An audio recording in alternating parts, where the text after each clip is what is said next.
and then we'll get started.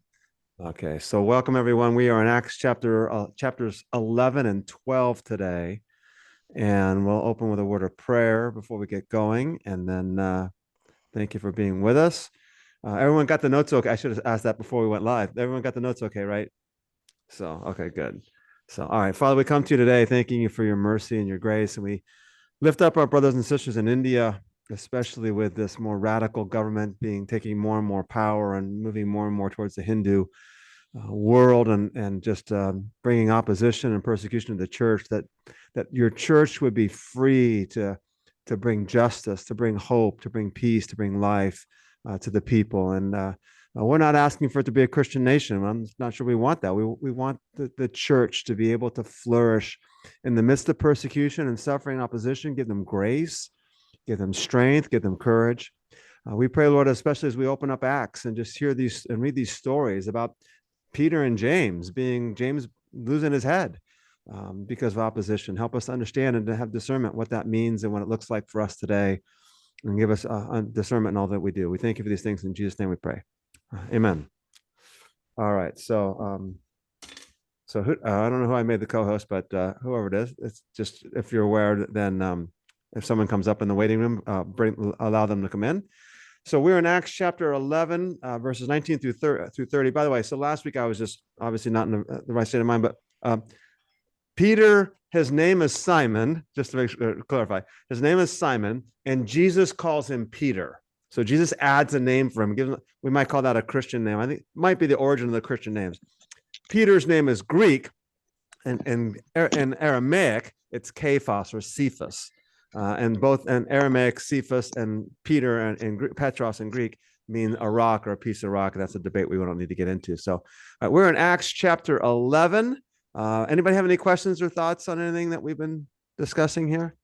So we're good? Okay.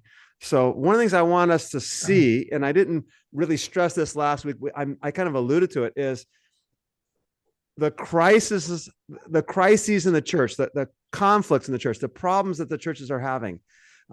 We look at them and go, really? Seriously? Peter went up to preach to some Gentiles and he ate with them, and you're mad at him? But we have to understand the context and the culture. Like, yeah, they're really like, you did what's not lawful to be done. What are we going to do? And the other problem with that, by the way, also is the Jews in Jerusalem are going to have to give an explanation to the neighbors, at the synagogue. It's not just the Christian Jews who are giving them trouble, saying, Peter, what are you doing? They're going, what are the members of the synagogue going to do when they hear that we're so flaunting the Torah that we're allowing our members to fellowship with Gentiles? They're not going to understand the Holy Spirit fell on them. So you have to understand there's that whole conflict there as well. So welcome, Andrew, and welcome, Marcus. We are in Acts chapter 11. I'm glad you're feeling better. And we know who Andrew's rooting for this weekend. So the same team as a lot of us are rooting for this weekend, but go Niners. That's right. So anyway, so Acts chapter 11, verse 19 now. And somebody want to read Acts 11, 19 through the end of the chapter, through verse 30. Acts 11, 19 through verse 30.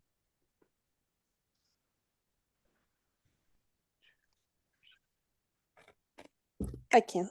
Mm-hmm.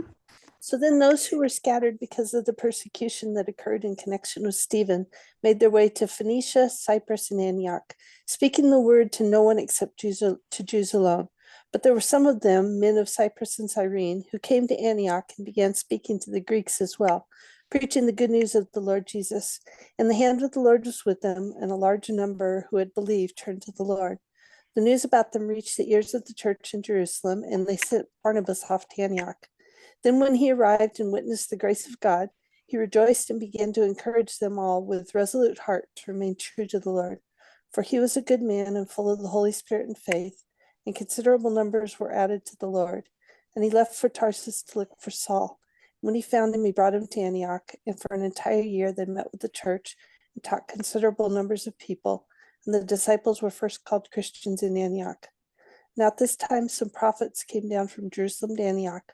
One of them, named Agabus, stood up and indicated by the Spirit that there would definitely be a severe famine all over the world, and this took place in the reign of Claudius. And to the extent that any of the disciples had means, each of them determined to send a contribution for the relief of the brothers and sisters living in Judea. And they did this, sending it with Barnabas and Saul to the elders. Okay. All right. There's a lot of stuff here. Any thoughts that you guys have, observation, questions or comments that you might see here in these verses? A lot of people, a lot of different Okay. people. And what do you mean by that? A lot of people in the sense of? Just a lot of names were brought out. Okay. Yep. All right. Very good. Anybody else? A lot of people turn to the Lord too. Yes. Yeah. That's the other thing. Considerable numbers were added. Yeah. Considerable numbers. Interesting. Obviously, we don't know what that is. So.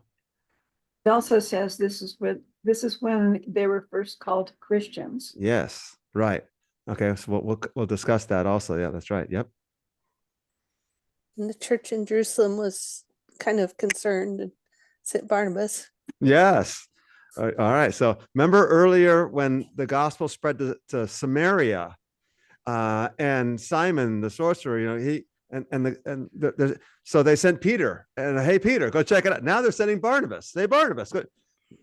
The church in Jerusalem is making sure what's going on here. So this is not something. It's like, oh, this is all great. It's like, well, they weren't quite sure if it was great. So yes, very good. All right, somebody else. Welcome, Rob and others who've just joined us. We're in Acts chapter 11, verses 19 through 30. Anything else that stands out? It required persecution to scatter them. Yes. All right. So there's that same state. I think I put on your outline, Acts chapter 8, verse 4. It's basically the same statement that there's a persecution by Saul in Acts chapter 8 that causes them to spread to Samaria. And now here comes another persecution in verse 19, right? I think it's verse 19, in connection with Stephen, going back to chapter 7. So it's almost an inclusio with Acts 8:4 and Acts 11:19, repeating one another. And here we go again. And that they made their way to Phoenicia and Cyprus and Antioch. We'll look at the map in just a minute here. So now we're spreading beyond Jerusalem, Judea, and Samaria. And we're going even further. Of course, Peter's already started that by going to Cornelius's house, but he hasn't gone outside of the realm of what we might call Israel yet. So now we're going to Phoenicia and Cyprus and Antioch. So very good. And Okay. Saul, is this a different Saul or the same? No, Saul? this is the same one. Yeah, we'll clarify that confusion also. Yeah, he's going to be called Saul for a little while. Then he's going to start being called Paul the rest of the way, and every once in a while, maybe Saul might get inserted, but it's the same one. Okay, very good. So let's go ahead and look at a map. Let me share my screen with you. So, and I know if you're watching on a phone, a little bit harder here. And it's also harder to do two things at the same time when I'm trying to talk and go, yeah, what am I doing? Okay, let's see. I want that screen. I got several things showing on that screen, but that's okay. I'll make the map bigger. Okay, so here we go. Oh no, that's not. Here we go. All right, so here's a map. And I wanted to bring this map up first because this is Cyrene. This is it's Libya. Actually, that's not Morocco, Algeria. Is that Tunisia? I think that's modern day Tunisia. And then Libya there. So this is Cyrene. Remember, Simon of Cyrene is the one who carried Jesus' cross.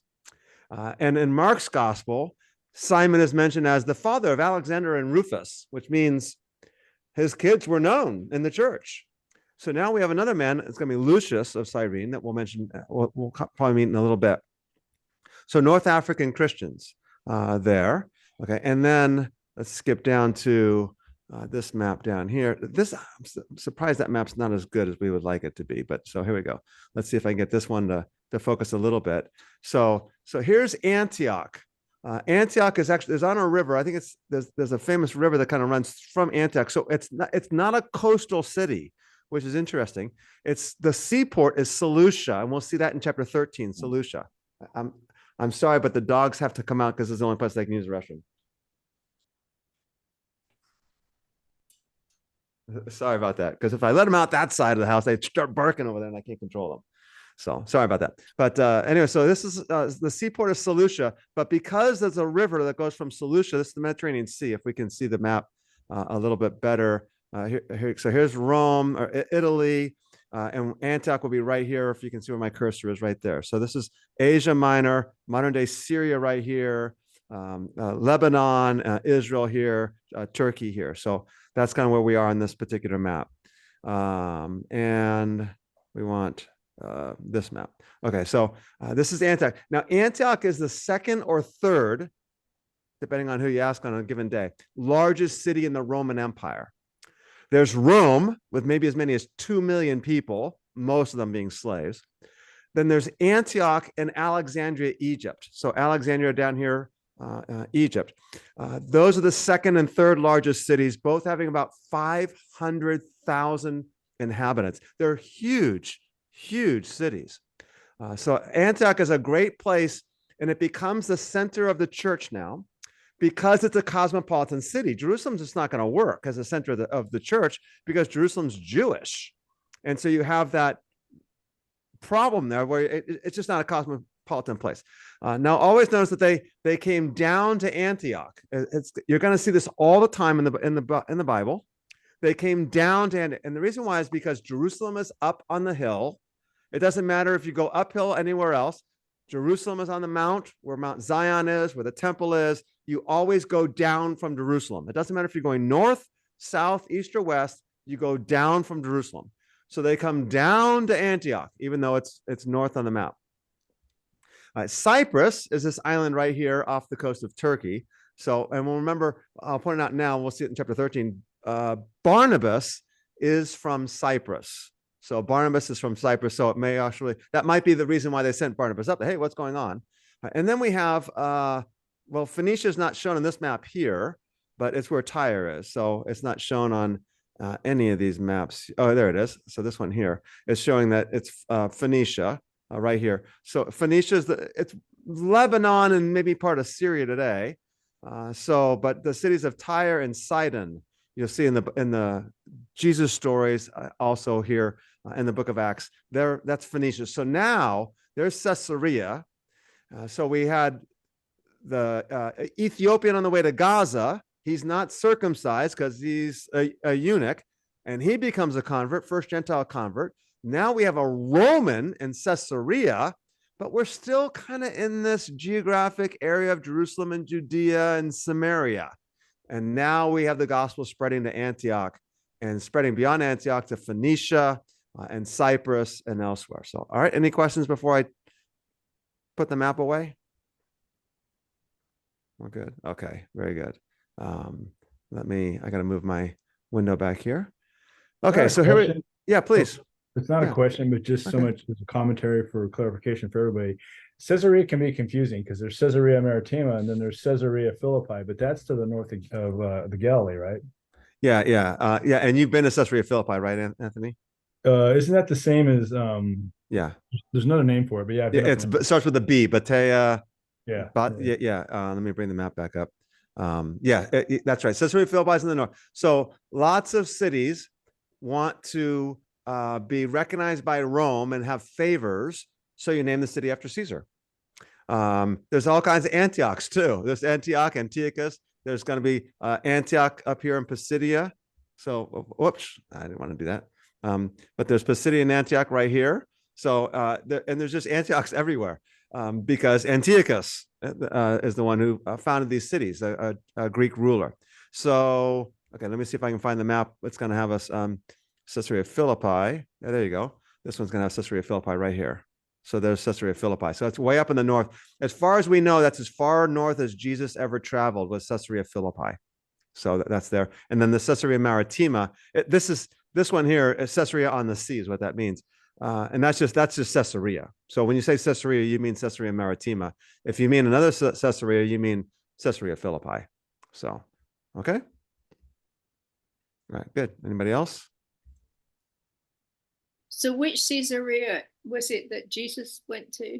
Maritima, the one on the coast.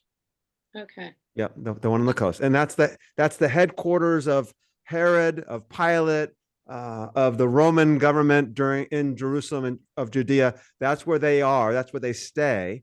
So when Paul is going to be in prison for 2 years, it's there in Caesarea.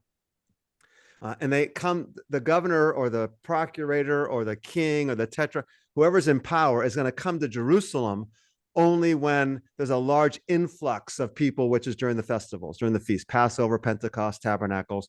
Then they'll come to Jerusalem. And that's why Pilate has a home in Jerusalem, but his main home is in Caesarea. Just for clarification, I think Helen said Jesus. Paul went to Maritima, but Jesus went to Philippi, right?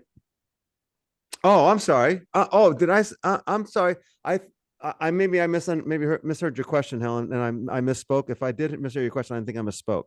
So I thought you were talking about Peter in the last chapter. Peter went to Caesarea Maritima. Jesus went to Caesarea Philippi.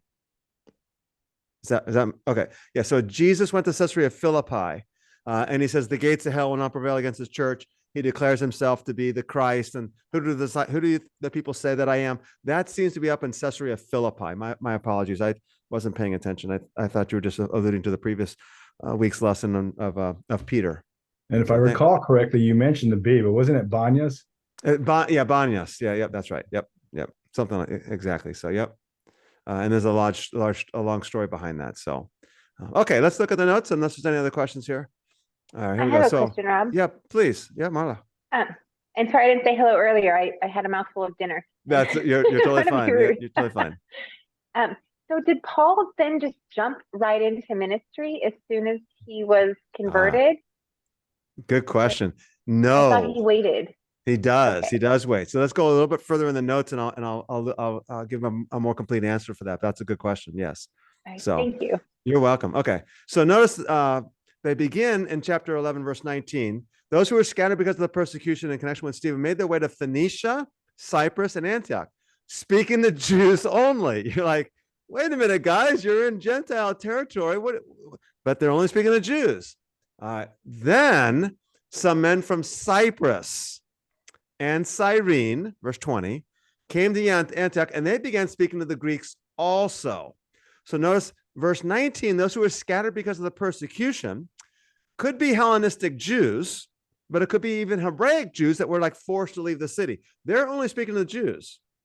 But the ones from Cyprus and Cyrene are certainly Hellenistic. And remember the difference, right? Hellenistic speaks Greek, adopts the Greek culture, wears Greek clothes, eats Greek food. Hebraic Jews speak Aramaic as the mother tongue because it's related to Hebrew. And they kind of look down upon the Hellenistic Jews because they're compromisers. Oh, you've adopted the local cultures and local language. So there's this schism there. We saw in chapter 6 that the Hellenistic Jews, their widows weren't getting food distributed to them and all that good stuff there. So now they're finally preaching to the Greeks in verse 20, and the hand of the Lord was upon them, and large numbers turned to believe, and news reached the church in Jerusalem, right? It's like, remember in the Peter story in the last couple of chapters that we looked at in 10 and 11, beginning of 11, Peter goes up to Cornelius, and before Peter gets back to Jerusalem, word's already gotten back to Jerusalem, right? Remember, Peter stayed a few days, so somebody sneaked out of Caesarea and said, hey, you guys should hear what Peter did. But whether they were excited about it or whether they were, hey, I'm not sure about what Peter did, we don't know, but the church in Jerusalem was hearing about it. So now the church in Jerusalem again's like, okay. And they sent Barnabas off. Now remember, Barnabas's name is actually Joseph. Barnabas, bar means son of, nabus, son of encouragement, something along those lines. Son of the encouraging one. It's a nickname. It's not his actual name. He's Joseph, but he's from Cyprus. So it might be strategic that Barnabas is the one that goes up, because after all, some men from Cyprus and Cyrene, and Barnabas might know them. And so, hey, go check out what's going on. He arrived, he saw the grace of God. They're all serving the Lord. And Barnabas was a good man, full of the Holy Spirit. So considerable numbers were brought to the Lord. This is all great. Okay. And then Barnabas goes to look for Paul. Okay, so this is where Marla's question comes in. So if we take the dates that we get, the numbers that we get in Galatians and here in Acts, we can put this together a little bit. Paul references 14 years later in the book, and we'll look at this in Galatians in more detail later, and we'll do Galatians pretty soon. In a few weeks, we're going to stop Acts, I think, and jump into Galatians. So now 14 years as they count time means at least 12 to 12 and a half, if not more. So for them, a part of a year is a year. And the year begins with Caesar's birthday, which is September. I think September 1, I think, is the beginning of the calendar of their calendar year. So if they were there from like August to September, that's 2 years. Whereas we would say that's 2 months. So as long as it's a part of a year counts as a whole year, that's just the way they count it, commonly inclusively. So we know that it could be another 12 or more years. We're somewhere in the mid 40s by now, by the time that Barnabas goes to look for Paul. Okay. Doesn't mean that, what happened in the first couple of verses, we're 10 years later or whatever, but we're somewhere in the year of 40, 45 or so AD here. I'll give you some chronology, some dates later on. But the letter D on your outline, the fill in the blank is the words to look for. Barnabas is sent to Tarsus to look for Paul. And the reason for putting the word look for as a fill in the blank is that I wanted you to stress on that because the expression to look for implies he had trouble finding him. He didn't just go to Tarsus because Paul's got to be well known. I mean, if you go to the synagogues in Tarsus, you got to know who Paul is because he's so famous. He went to Jerusalem to study under Gamaliel. So they got to know who this famous prodigy is that's from their own city.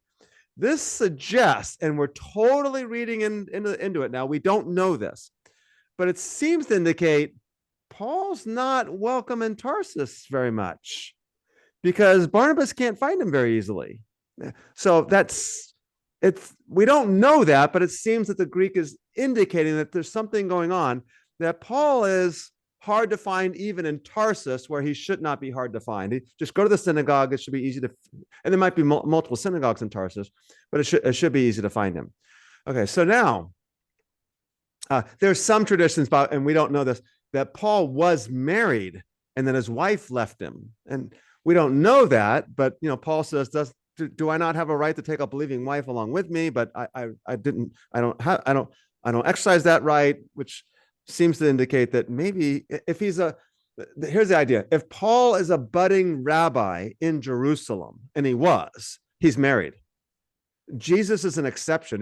He's a real radical exception. All rabbis were married. That's just the way it is. And so again, we don't know this, but you're putting all these pieces together to go, Paul had to have been married. His wife doesn't come with him. He can't find him in Tarsus. And so that's when we read all this together. And maybe not correct there, but nonetheless, it does add to the story of Paul in terms of the hardships that he goes through, though, also. So, okay. So hold on. So yeah, please. So Paul, this was after he was converted. Mm-hmm. So after he was converted and he was, saw, whatever, had his vision, was blind for a while. Yep. Yeah, got it back. He then disappeared. So according to Paul, we can piece Acts and Galatians together. And what we get is this. Paul stayed there for a little bit, went down to Jerusalem, only met with Peter. We'll see this in the book of Galatians, and I'll give you like probably a little bit of a timeline, the best that we can figure it out.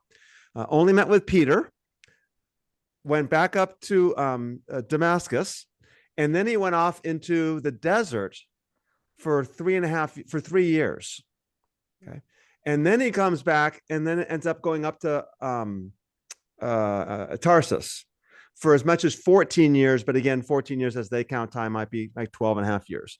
So he's preaching in the desert with King Aretas and all that good stuff. And outside, maybe down as far as Petra, the tradition that maybe he went to Petra, which is in the southern part of Jordan. But he's out there in the wilderness out there because he had escaped Damascus because they wanted to get rid of him, right? So he escapes Damascus through a wall, goes out in the wilderness for 3 years, and then he ends up in Tarsus for 12 or more years. So a number of years have gone by, and the suspicion is, again, filling in the gaps, I think what Paul's doing is he's rereading his Old Testament, going, okay, let me figure out how this Jesus thing really works. Paul would have likely had the Old Testament memorized. That's part of his Torah training and his training as a budding rabbi. But he's got to go, okay, how does this Jesus thing work? And I think that's part of his education and part of his training up there is just taking this time. I'm not ready for ministry yet because I've got to process how all this actually works. And I think that's what he's doing up there in Tarsus. Does that help, Helen? Mm-hmm. Okay. Yeah. Very good. Hey, Okay. just as Yeah, a please. footnote for you. Yeah. I think I read so much every day. I can't remember where I got it from, but I read a source today that said, historically looking at it, Paul logged approximately 10,000 miles on his missionary trips. Yeah, So- I read something also, and it was just the other day. Yeah. And the number I saw, I want to say the number I saw, we couldn't have been reading the same. I know you sent me a source, but it wasn't the source that you sent me, Anthony. But the number I saw was up to was 20,000 miles. I'm like, wow. yeah, yeah. I don't know. I'd have to double check it. I don't know how they figured the number out, and I didn't double check the source. But yeah, there's a lot of journeying, right? Because he's very transient. Yeah, I was thinking about this the other day. I was reading a magnum opus from a biblical scholar on Paul, which it was fantastic. But when you write a book, just don't make it 900 pages, please, because it takes you a while to get through it. And I'm thinking, if there's one person I wouldn't want to be, it would be Paul. I mean, this guy's life. Yeah, I'm not sure I can handle this. I mean, I know my grace is sufficient for you. He got a large dose of grace, but boy, this guy's life is not, it's not what we might want to aspire to. But again, he's like, follow me as I follow Jesus. Yep.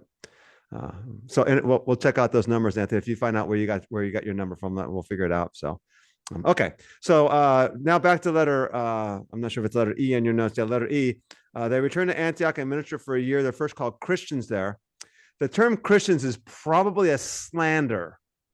It's not a name that they called themselves. It's a name they were called. They refer to themselves as followers of the way or followers of Jesus. Christians is probably a derisive term. Slander. Oh, you guys belong to Jesus, right? Almost like, I don't know how it works in Hindu or in Telugu and Hindi, but in English, right? Jesus Christ becomes a profane name, right? People swear by uttering the name of Jesus and Christ. That's profanity. I think it's a similar thing of Christian is a derisive, profane term that they did not call themselves until later on, as if I can recall correctly, it would be early 2nd century where they start taking on the name themselves. And it's because they were proudly bearing it. Right? And I think Luke is saying that. Yeah, they were called Christians here. And it's one that hey, all right, yeah, go ahead, make fun of me with that, slander me with that, but I'm proud to own that. So, yeah. Okay. Let's see. I put this on your notes. Did I put it? Yeah, probably uses profanity against the church. So Agabus comes up and prophesies a famine. So we're going to meet Agabus in chapter 21 because he's going to prophesy, hey, Paul, when you go to Jerusalem, you're going to get arrested. And Paul's like, oh, I know. And like, well, don't go to Jerusalem. Like, no, I'm supposed to get arrested in Jerusalem. So here's a prophet named Agabus. He predicts a severe famine. And notice what it says over the whole world. Well, this is the Roman world. That was the whole world to them. So always be aware that when you see the world, you got to figure out, is this a contextual thing, the world as they thought of it, or the world as God thought of it? For God to love the world, that would probably be the world as God thought of it. But in Romans 1 it says, your faithfulness is being proclaimed throughout the whole world. That would be the way they thought of it, not the way God thought of it. So just an important perspective there. But nonetheless, that famine happened during the reign of Claudius. So Claudius is the emperor at this point in time. When Paul begins his ministry, Claudius is the emperor. Nero will become the emperor in 54. So Claudius gives way to his, I think Nero is his stepson. And I think his mom killed Claudius, and that's how Nero got in power. It's not, Roman history is not as bad as British history, but Roman history is pretty colorful. Hey, Rob. Yes. Real quick, sorry to interrupt, but Yeah, no, you're fine. And I see them on the notes, but I see verse, page, and chapter, but I don't see which book. Oh, if I don't give you a book, it's Acts. Okay. Yeah, whenever I put references down, if I just put a number like 25, it's the chapter we're in. That's why I didn't put the chapter number down. And if I just put chapter and verse, it means the book that we're in. So sorry about that. So you might see, see the letter G where it says Galatians 2, 2 Corinthians 8, Romans 15. So that's the way of distinguishing. I should have made that clear a long time ago. I apologize. So, okay. So between 45 and 48, there was a severe famine. And that famine was, if I'm not mistaken, was predominantly on the eastern portion of the empire, and it severely impacted Jerusalem. Now, this is really significant because it's Jerusalem, Samaria, Syria, all that whole area, if I'm not mistaken. But that means that the Christians, who are already this out kind of group that the members of the synagogue aren't sure what to do with them, they've got nobody. Because remember, when you become a Christian, there's a probability that your family is ostracizing you also. So you have no network. That's why in Acts 2, they're sharing their goods because they're under persecution and there's no family network. They have to become that family network themselves. That means the church in Jerusalem is going to suffer even more than everybody else in Jerusalem. So now relief efforts for the church in Jerusalem become significant. So we'll see this in Romans and we'll see this in Galatians.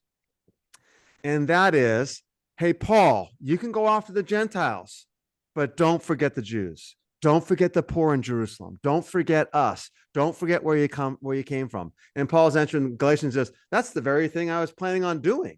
And we see here that of course, relief comes down from the leaders. Let's see, verse 29. As the disciples had means, they sent a contribution of relief to the brothers living in Judea, and they sent it through Barnabas and Paul, or Barnabas and Saul, to the elders in Jerusalem. So that's a very important aspect of Paul's ministry that we have to keep in mind, that when famine affects a land like Jerusalem, the Christians are going to have less trouble providing even for themselves than others. And so Paul, and this is not the only time Paul is going to bring relief to Jerusalem. He's going to bring relief on his second missionary, after his third missionary journey, and he's going to come to Jerusalem with a lot of money, and that's going to get him in trouble. So, well, the money is why he stays in jail. So, okay. Any questions here? Oh, I put down 2 Corinthians 8. Let's go ahead. And if I put Bible verses in red or whatever, we typically might want to read them. So that's kind of the idea. 2 Corinthians 8, 13 and 14. If somebody wants to read those two verses, 2 Corinthians 8, 13 and 14. And then we'll read Romans 15, 26 and 27. So 2 Corinthians 8. Does somebody have that?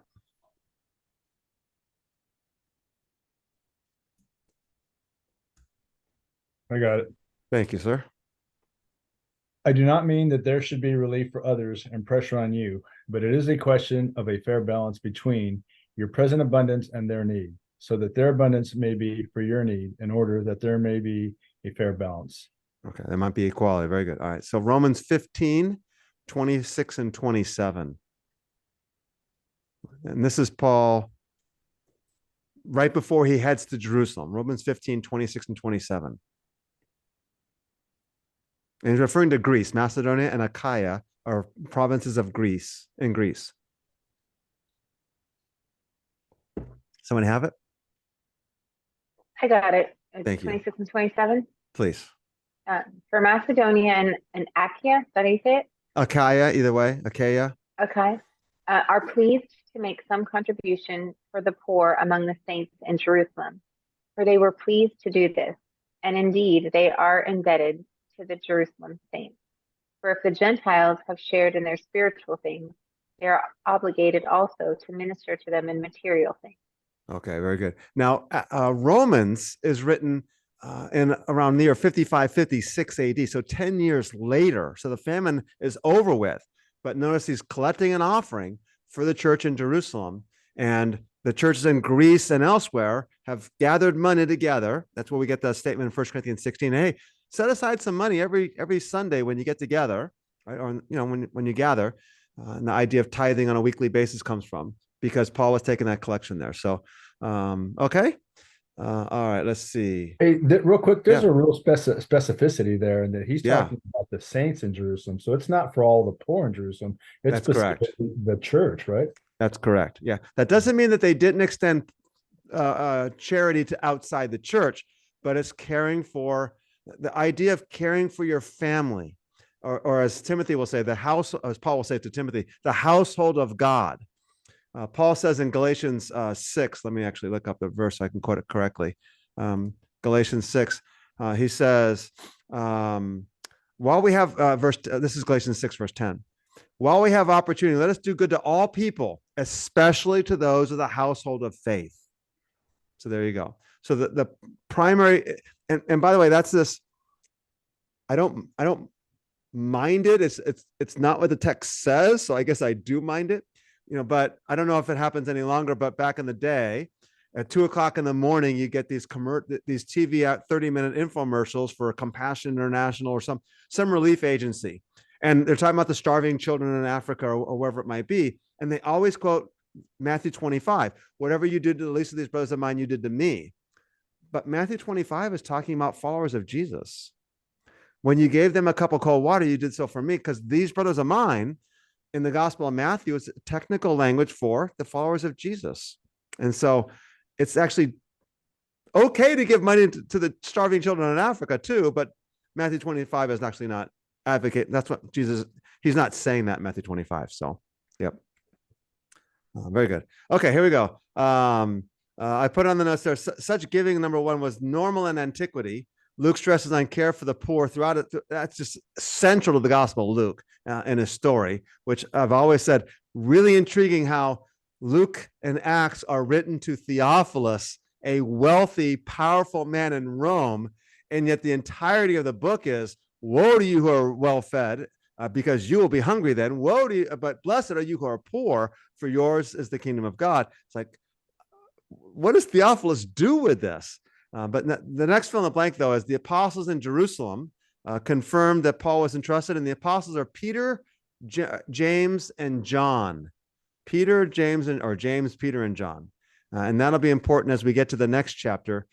James, Peter, and John confirmed that Paul was entrusted. Now, this James here is not James the apostle, the brother, it's James the apostle, not James the brother of John, it's James the brother of Jesus. So that's another distinction. There's James the brother of Jesus, Peter, and John are the three apostles. And that's what we see in Galatians chapter 2. Okay. So they added nothing to Paul's message except that he remembered the poor. I alluded to that already in Galatians chapter 2, verse 6. And then they brought this to the elders. And it might be they brought this to the elders because the apostles have been scattered. And so we see a little bit of that also. So nonetheless, these elders are now the ones who are in charge in Jerusalem. Okay, any questions? Okay, here we go. We're going to go through Acts chapter 12 a little bit more quickly then. How's that? Is that okay? So Acts chapter 12. So here's what happens in Acts chapter 12. James gets beheaded and Peter gets imprisoned with a plan on beheading him the next day. So I put down on your handout, you might have to make it bigger, but a family tree of Herod. All right. And it's really convoluted. It's as bad as British family trees because there's intermarriage. So Herod has many wives, two of them. So you see Antipater is Herod's father. Then you see Herod the Great on the left side of the top line on the left, or second line on the left, the second one there. That's Herod the Great. And then it goes down and it lists his wives, Doris, Miriamne 1 and Miriamne 2. He married two different women named Miriamne. All right. Malthrace and Cleopatra. And by the way, yes, Cleopatra and Herod. So it's the Cleopatra. All right. Notice that Miriamne, the first one, has a son named Aristobulus. All right. And then down below him, you see Agrippa the first. Okay. Agrippa the first. All right. So now the reason for pointing that out is Miriamne was Jewish.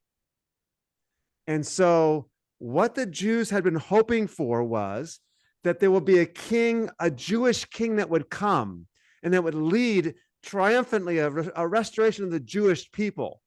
Well, Herod the Great wanted to be that Jewish king. Long story short, Herod the Great was Idumean. I won't show you on the map, but Idumea is south of Jerusalem and south of Hebron. It's to the south. And Idumeans were not Jewish, but they kind of were, because the Jews forced circumcised all the Idumeans to make them Jewish. So Herod's like, hey, I'm Idumean. My wife is Jewish. You got to accept me as this Jewish king. problem, if you know the story of Herod the Great, he was building palaces all over the world. I mean, all over and temples. And they're like, you're building pagan temples, because he wanted Rome to give him favor. So, hey, Rome, I'll build you a temple here and I'll build you a temple there. So that's why Herod says, well, here's what I'll do. I'll rebuild the Jewish temple in Jerusalem, and that'll make the Jews happy. For 46 years, we've been building this temple, and you're going to raise it in 3 days? That 46 years begins with Herod's reign, when Herod had begun elaborately adorning the Jerusalem temple. And so that's kind of the building project of Herod. He's a massive builder. He's a megalomaniac. He built palaces. Anthony's been there. I know a few of you guys have been in the land. You'll see Herod's palaces. Karanakar has been there also. And Derry, have you been there? Did you go with us, Derry? Yeah, you've been there a couple times. But you didn't really go with a trip to see the Jesus sites as much as you went to. You saw some of the Jesus sites, but you see Herod's palaces everywhere. There's one out in the desert. There's one up, in south and towards Hebron. There's one in Jerusalem. They're just everywhere. Caesarea, a phenomenal thing there. He built a freshwater pool in the Sea of Galilee. Okay, so he built, and you go to Caesarea today, you can see the pool, the remnants of it. He built a pool out into the ocean. And it's just crazy what he did. Okay, and anyways, so Agrippa is claiming to be Jewish. Herod Agrippa, the grandson of Herod the Great, is claiming to be Jewish because his grandmother's Jewish. Making sure I might have I think it's his grandmother. Yeah. Anyways, and his father was Idumean. So here we go. So the Jews are longing for a Jewish king. So here we go. Acts chapter 12, verse 1. At that time, Herod, and another reason why the family tree is so convoluted is because not only do they marry women, they have daughters named Herodias, and then he names all of his kids Herod. Kind of Herod Agrippa, Herod Philip, Herod. So they all have this Herod names. It's like, okay, I can't keep them all straight. So this Herod is Herod Agrippa. Okay. He laid hands on some who belonged to the church in order to mistreat them. This is not the same Herod as Herod Antipas, who had John the Baptist beheaded. So not this, it's uncle nephew. Okay. I think it's uncle nephew. I got to double check all that. So Herod laid hands on some of the disciples that belonged to the church in order to mistreat them. He had James, the brother of John, one of the 12 apostles, put to death with a sword, which is beheading. He beheaded him. So this is the first one of the apostles that we know of to actually be martyred. When he saw that it pleased the Jews, he proceeded to arrest Peter also. Now it was during the days of unleavened bread. Now the feast of unleavened bread and the feast of Passover are back to back. So unleavened bread's a 1-day feast. Passover is a 7-day feast. But together they make one 8-day feast. And Passover is one of the feasts that all the Jews come to Jerusalem for. Large amounts of Jews in town. Herod's going to come to Jerusalem also and be there, not in Caesarea any longer. He's going to take up residence in Jerusalem because you make sure that there's peace here. If there's going to be an uprising, it's going to be now. So Herod's in Jerusalem. Oh, you guys like this. Maybe they'll accept me as a Jewish king. By the way, he wasn't officially called a king. When Herod died, his kids go to Tiberius, I think was the emperor at the time. I think it's Tiberius. I could be wrong. But go to the emperor in Rome and say, hey, Dad's will says this. Actually, there's another will that came later says this. And so the emperor decided, I think it's Tiberius, decided to divide the kingdom up, Herod's kingdom, amongst his 4 kids. So a king is a title that the emperor gives to you. So one's Herod the Tetrarch, and one's an ethnarch, and Jerusalem's going to be ruled by a procurator or a governor. No one gets the title king any longer. But Agrippa's thinking, hey, this might work. Maybe I can become king because the Jewish people like me so much. This is going to be great. So he has Peter arrested also. So he has Peter, but it's during the Feast of Unleavened Bread. It's an 8-day feast. Lots of people in town. You know what? I'm going to wait till after the feast is over, and then I'll have him killed. So verse 6, on the very night when Herod was about to bring him forward, Peter was sleeping between 2 soldiers, bound with 2 chains, and guards in front of the door were watching over the prison. So there's 4 guards that would guard a prisoner like this. 2 will be chained to you, and 2 will be watching the doors. But an angel of the Lord, verse 7, suddenly appeared and struck Peter's side. No, in verse 7, it struck Peter's side. It woke him up. Get up quickly. And the chains fell off his hands. The angel said, gird yourself, put on your sandals, wrap your cloak around you. Get out, let's go. He went out and continued to follow. He didn't know it was being, verse 9, he didn't know it was being done by the angel. He thought he was seeing a vision. When they passed the first and second guard, they came to that, which apparently the guards don't see what's going on. We don't know why. They came to the iron gate leads to the city. It opened for him by itself, and he went out. And immediately the angel departed from him. So verse 11, Peter came to himself and says, okay, the Lord just let me out of prison. Now what do I do? He rescued me from the hand of Herod and from all the Jewish people, what they were expecting. When he realized this, he went to the house of Mary, the mother of John, also called Mark. Okay, and that's important. He's going to be called Mark from here on out. His name's John, but he's also known by John Mark because there's so many Johns. So we'll distinguish this John from the other Johns because we'll call him Mark. And that's likely the writer of the Gospel of Mark. The house is meeting at the church is meeting at his home, which means it's a large enough house to have a gathering there. So there's some level of wealth. And in fact, there's a servant girl at the door. So Mary, John and Mark's mom, it's a wealthy family, reasonably wealthy. So the church was there, gathered together, and they were praying. All right. They were praying for Peter's release. So when she recognized Peter, so Peter comes, verse 13, he knocks at the door. A servant girl, Rhoda, came to answer. Now, what happens at a home like this is the servant girl would say, who is it? You would say, it is I, and your name, Peter. And if they recognize your voice, they let you in. If they don't recognize the voice, or they're not expecting you, or they're not sure if they're expecting, the servant girl would then go inside to the owners and say, are you expecting Rufus? Are you expecting James? Are you expecting Peter? Okay, now they're praying for Peter's release. That's the funny part of the story, and the irony in the story. And she recognizes his voice, verse 14, but because of joy, she didn't open the gate. She ran in and said, Peter's at the gate.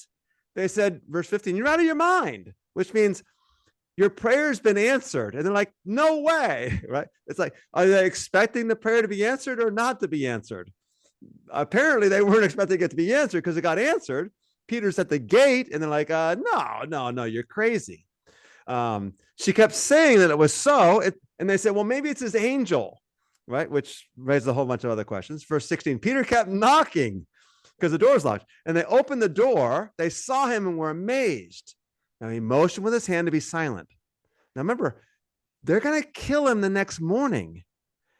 If they find out he escaped from prison, he's in trouble. Hey guys, quiet down. Don't cause a scene. I'm not safe. We have to understand we kind of laugh about the story, the silliness of them not opening the door for Peter, but there's a seriousness here. His life is legitimately in jeopardy. James is already dead. They are in fear that Peter will be dead also.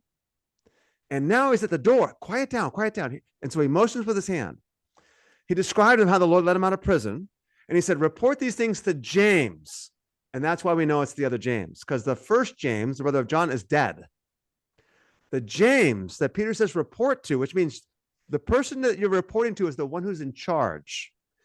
And it's James, the brother of Jesus. We know this from earlier church writings. We know this from even Josephus, who references this James. James, the brother of Jesus, has become the leader of the church in Jerusalem. Clearly, it's not Peter because he's going to have to leave. Obviously, it's not James, the other James, he's dead. And we don't know what happened to John, right? But notice it says, report this to James and the brothers. So John's just not in the story for some reason. And then he left and went to another place. Okay, now that's really a strange statement also here in verse 17. Because as we go through the book of Acts, and if you read the Gospel of Luke, you're going to find that Luke is intensely detailed. In the 3rd year of the reign of Pontius Pilate, when so-and-so was the governor of Judea and Herod the tetrarch of Galilee, the word of God came to John, the son of God, came to John, the prophet, in the wilderness. The details of Luke chapter 3, verse 1 are like, okay, couldn't you just say like God appeared to John? He gives incredible details. And all of a sudden now it's like he went to another place. There's two possibilities here. Either Luke doesn't know where he went, which reinforces the secrecy here. Peter's in danger and no one knows where he went. Or Luke's not telling. Because if, you know, and again, this book is probably written 15 years after this event, maybe 16, could be longer. Some people say it could be as many as 20 years later. If it's 20 years later, then you can tell Peter's already dead. But if Peter's still alive, we know from his writings of First Peter and Second Peter that he's up in the northern part of Turkey. But maybe I suspect Peter that Luke didn't know. I suspect Luke doesn't even know where Peter escaped to, probably to keep where he did escape to protected, the home that he went to protected. So interesting there. All right, and I'm going really quickly here. Any comments or thoughts here before we continue on? Did I miss any fill in the blanks? No? Okay, yeah. How far have we yeah, there you go. gotten down there? Yeah, I've kind of just reading through the text. So letter E, let me look at your notes here. The fill in the blank, the church is surprised. Number E3, the fill in the blank is the church is surprised. So that's the fill. They're surprised by the manner in which their prayers are answered. It's his angel, they say. Letter F, Peter instructs them to inform James. That's letter F, the fill in the blank there. And then letter G is Peter goes to another place. And that was the point I was just making, that we don't know what that other place is. So surprised, James, and to another place. So James is now the leader of the church. Yeah, go ahead, John. I must have missed one. I'm sorry. The previous one on G3. On G3 of this section here? Was chapter 11 G3? Okay, chapter 11. Okay. Yes. James, Peter, and John. James, Peter, and John. Yes. Yeah. Okay. Thank you. Yeah. Yep. You're welcome. So, okay. Let's see. James is the leader of the church. Let's continue on. So verse 18. Now, when the day came, there was no small disturbance among the soldiers as to what could have become of Peter. They're in trouble. When Herod searched for him and had not found him, he examined the guards in order that they be led away to execution. They went down from Judea to Caesarea. I remember you always go down from Jerusalem and Judea to Caesarea, and was spending time there. Now, he, being Herod Agrippa, was very angry with the people of Tyre and Sidon. There's a trade war with Phoenicia going on here. And with one accord, they came to him. Having won over Blastus, the king's chamberlain, they were asking for peace because their country was fed by the king's country.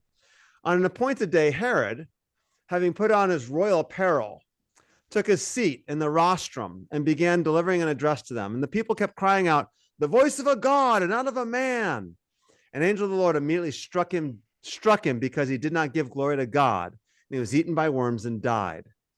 But the word of the Lord continued to grow and to be multiplied. And Barnabas and Saul returned from Jerusalem when they had fulfilled their mission, taking along with them John, who was also called Mark. So we go back to the Barnabas story, back to the Paul and Barnabas story. Okay, so now we have a date for this. And the date for Herod's death is 44. Okay, somewhere between March and August of 44. March 5th and August 1st are common dates for honoring the emperor. And so Josephus, I'll just mention his name here. Some of you may have heard the name before. Josephus is a Jewish historian. He was a priest in Jerusalem in the 60s. So 15 years after this period of time, Josephus is a Jewish priest in Jerusalem. Well, in 66, Rome begins an attack on Jerusalem and on Israel. On the year 70, they finally destroy the city of Jerusalem. Josephus and his men were hiding out in a cave up in the north. Okay, it's a long story, but the shorter version of it is what happens is you don't allow yourself to be captured. You commit suicide. That's just the noble thing to do. So the question is going to become like, well, who's going to be the last one? And so Josephus rigged it so that he would win the lottery to be the last one to commit suicide. And then he doesn't commit suicide. When the Romans come in, he's like, "Hey guys, I can translate for you.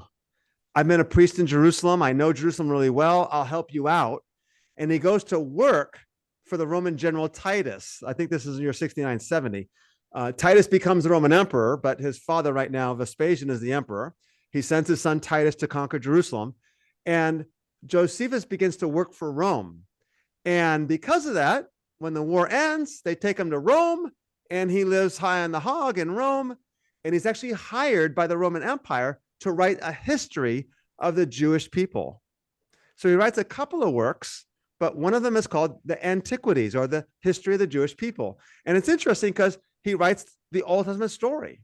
We can learn, what did the Jewish people think of Moses by reading Josephus's account. There's a few other accounts, Philo, and a few other accounts that also tell the story of the Old Testament. So we hear how they're telling the story, kind of like Stephen did in the Acts 7. He retold the Moses story and the story of the temple and all that good stuff.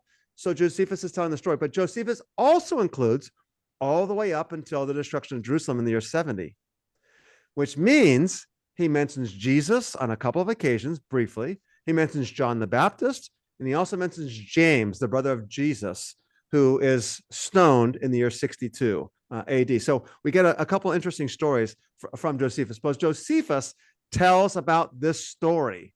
And he says, oh yeah, Herod's garments were made of silver.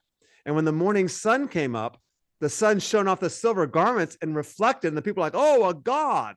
Well, Herod's not supposed to receive worship as a god. That's just what the people are supposed to do. Oh, he's a god. Herod's like, oh, no, it's not me. It's Caesar. Don't worry. But he doesn't do that. And if you're claiming to be a Jewish king, God's not going to be happy either. And so he's eaten by worms, and it's internal worms. And Josephus describes his death. It was, I can't remember exactly the details on Josephus. It took 4 days or 8 days for him to die as he's eaten internally by worms. It's a grotesque description of it there. But nonetheless, the story here in Act that Luke tells parallels Josephus' telling as well. And now we return to the story of Barnabas and Paul. They return to Antioch, and now from now on, Paul's the character. So no more Peter stories. Peter's out of the picture. We will meet Peter again in chapter 15 briefly, but the story is now going to be about Paul. And Barnabas and Paul and Mark return. John, who is also called Mark, returned to Antioch from Jerusalem.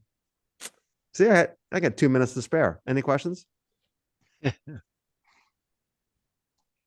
So I'm confused by John, Mark. Sorry. John. Okay. Was he one of the disciples? Was it John? No. No.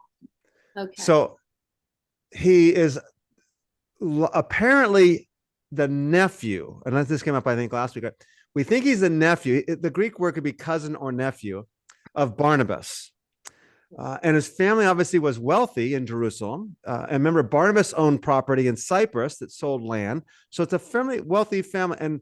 And Barnabas was a Levite. So it's a Levitical family. So there's some of wealth, but he's going to be called Mark, I think, from here on. Or he might be called John one more time. I have to double check. But his name's John Mark, and he's a young man, likely a generation younger than Paul and a generation younger than Barnabas. Again, the disciples were probably teenagers during the ministry of Jesus. They're probably close to 30 now. Paul's apparently a little older than that, under 40 though. Well, by now he's over 40. And John Mark is apparently still a young man. So maybe in his 20s is the best that we can garner. So, okay. I found that interesting last week because I had been taught in a church setting that he was actually Peter's nephew. So that's completely incorrect. Yeah, no. So he's a very close associate of Peter, though. So Okay. Peter and Mark were very close. Mark follows with Paul and Barnabas because it's his uncle, right, for a little while. And then he goes back home. We'll discuss that next week. And then at some point in time, he hooks up with Peter and follows Peter around quite a bit. So the early church's tradition is that the Gospel of Mark is because it's Peter's words that Mark wrote. Okay. Then later on, he hooks back up with Paul again. So there is a divorce, so to speak. It's a frictional relationship, a divorce, separation with Paul. that him and Barnabas, that Paul and Barnabas even have a fight, debate over and argue over. And maybe then he becomes an associate with Peter at that point in time. With regards to the Herods, is the Agrippa and the Tetrarch and all those titles, is there a relevance to them? In other words, like the Tetrarch, the third Herod, the Agrippa the first, or is No, a tetrarch just means a fourth. a fourth? So a tetrarch means you're one of four rulers. Yeah, that's all it is. There's an ethnarch also. I think that's the title a little bit below tetrarch. And then there's a governor. So there's king, tetrarch, or tetrarch, ethnarch, and then governor. So it's an honorary title. And remember, these titles mean a lot. This is an honor and shame culture, and it's a status symbol. And I'm a tetrarch. You're only a governor. Pilate, by the way, as a governor is just it's a nothing a position for the most part. It's especially when you're the governor of Jerusalem and Judea. It's not something highly esteemed. So, well, and not in Rome, anyways. In Jerusalem, he's the governor, so you better watch out because they'll have your head. So, yeah. Okay. Any questions? So Okay. James was beheaded. What happened to his brother? Does he show up much at all? So John, the brother of James, is just gone. We don't know what happened. And what chapter 12 is doing is really, it's transitioning from the Peter story now to the Paul story. So there's that transition, and that transition is explained by, okay, James is the one in charge because the other James is dead, and Peter's left town because his life is wanted also. That's all we know. But again, it's hard to know what happened to John because the story is focusing on Peter and it's focusing on Paul, and of course the importance of James in the church in Jerusalem is relevant. So John's not relevant. He was relevant in chapter 3 because Peter and John healed a man at the temple gate. Other than that, John's not really part of the story, and they were arrested in chapter 4. I don't even know if I should throw this out because it's based on legend, but I've been to Ephesus and I've seen the chapel of St. John before he went out to Patmos. Yeah. There's a home there that they're reconstructing, and they feel pretty conclusive that it's Mary's home. So the thought is that John went up to that region and took care of Mary, and then he opened the church there, and then he went out to Patmos. But I think that's legend. I don't think there's anything that I think I've been the same place on a separate trip. That there's a lot of legends like that. It's hard, it's hard to know, especially when they get to the Middle Ages and relics become so significant. Like I got the arm of John the Baptist, like literally the arm. It's like, seriously, I don't think so. They have obviously the Holy Grail. I got like a set at the home, we use for dinner, only on special occasions though. I'm looking for the Holy Grail. I already got one. So, all right. Some of you know what that means. Okay. Anything else? All right. We're going to say goodbye to our friends on Facebook and those in the recording. Thank you very much.